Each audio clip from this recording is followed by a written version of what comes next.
رات میں اپنی مقامی زبان میں دعا مانگ سکتے ہیں؟ بالکل نہیں۔ وتر کی آخری رکعت میں دعائے قنوت ہے اور وہ احناف کے نزدیک واجب ہے، اور دعائے قنوت وہی ہے جو حضور پاک صلی اللہ علیہ وسلم نے مانگی ہے، اور دو حدیثوں میں ہے، ایک میں اللہم اہدنی فیمن ہدیت اور ایک میں اللہم نستعینک و نستغفرک و نؤمن بک و نتوکل علیک، دونوں کی حدیث ہے۔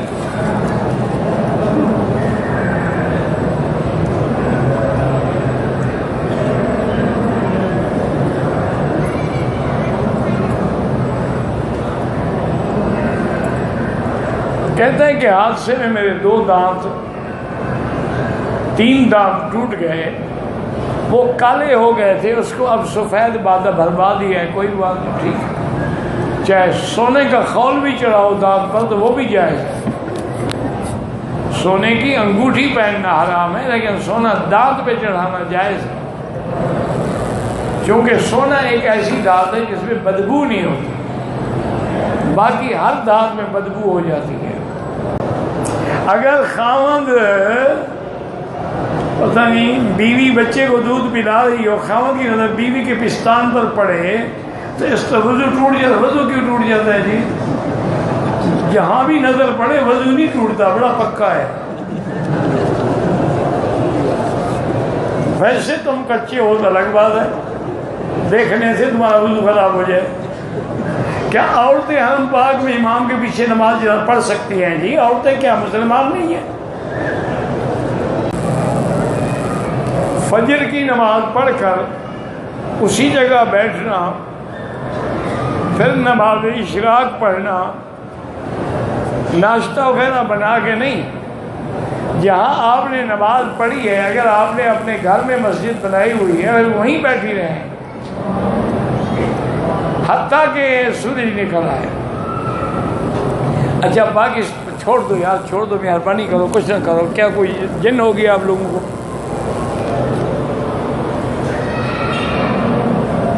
دیکھو نا، پاکستان اور ہندوستان میں تو فجر کی نماز آخر وقت میں ہوتی ہے، تو نماز سے زیادہ سے زیادہ آدھے گھنٹے کے بعد سورج اشراق کا وقت ہو جاتا ہے۔ بہرحال حکم یہی ہے کہ وہیں بیٹھے رہو اور دنیا کا کوئی کام بھی نہ کرو، دنیاوی بات بھی نہ کرو، اللہ کے ذکر میں مشغول رہو، اور جب سورج نکلے نہیں، نکل کے اوپر چلا جائے، جیسے یہاں گھڑیوں میں لکھا ہوا ہے شروع، یہ نکلنے کا وقت ہے، اس ٹائم سے کم 15 منٹ بعد کھڑے ہو کے 2 رکعت یا 4 رکعت پڑھے، اللہ اس کو ایک مقبول عمرے کا ثواب عطا فرماتے ہیں۔ جمعرات کے دن اور جمعہ کے دن حضور نے فرمایا مجھ پہ درود زیادہ پڑھا کرو، وہ درود مجھے پیش ہوتا ہے۔ اللہ کے پیغمبر کو بلکہ دنیا کی کسی مخلوق کے علم غیب نہیں ہوتا ما سوائے خدا کے۔ لا یعلم من فی السماوات والارض الغیب الا اللہ، اللہ کے سوا کوئی عالم الغیب نہیں ہے۔ جو کسی غیر کو عالم الغیب سمجھے وہ کافر ہو جاتا ہے۔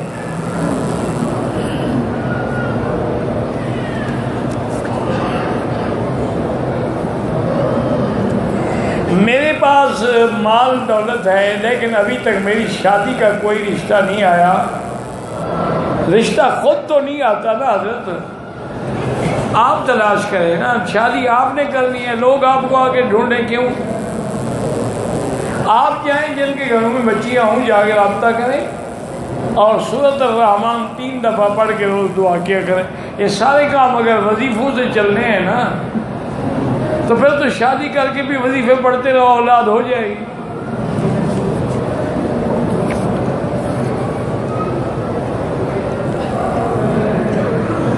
سارے ہم ایک ہمارے سرائے کی بزرگ ہوتے تھے، اللہ ان کی قبر پہ رحم کرے، بڑا اللہ والا آدمی، بہت اللہ والے آدمی۔ میں نے ان کو نہیں دیکھا، یا قرآن پڑھ رہے ہیں یا ذکر کر رہے ہیں یا تسبیح یا نوافل کی 24 گھنٹے لگے۔ ایک آدمی آیا جی مجھے اولاد نہیں ہوتی، تویز دے دیں۔ فرمایا ابا تویز میں ڈیسا بس گوڈی تو تو مرے سے نا چھڑا تویز نال اولاد نہیں تھی۔ بڑے ہنسے، انہوں نے کہا حضرت کیا کہہ رہے؟ میں نے کہا جھوٹ بولا، میں نے کہا جھوٹ تو نہیں بولا، اس نے تویز مانگا تھا، اگلا مسئلہ تو نہیں پوچھا اس نے۔ کہتے ہیں تو شریعت میں ہے کہ مسئلے سے زیادہ بتا دو تو جائز ہے، کم نہ بتاؤ۔ عورتیں حرم شریف میں نماز جنازہ پڑھ سکتی ہیں، پڑھ سکتی ہیں، کوئی منع نہیں۔ جب فرض نماز پڑھ سکتی ہیں، فرض عین پڑھ سکتی ہیں، تو فرض کفایہ کیوں نہیں پڑھ سکتی؟ اصل میں مشکل یہ ہے کہ ہم لوگ مسئلہ سمجھنے کی کوشش ہی نہیں کرتے۔ مسئلہ یہ ہے میرے بزرگوں کہ عورتوں کو جنازے کے لیے آنا جو ہے وہ منع ہے، کہ گھر سے یا ہوٹل سے صرف جنازہ پڑھنے آئے نہ جائے۔ لیکن اگر وہ نماز پڑھنے آئی ہے، مسجد میں بیٹھی ہے، جنازہ کھڑا ہو گیا، وہ پڑھ سکتی ہے۔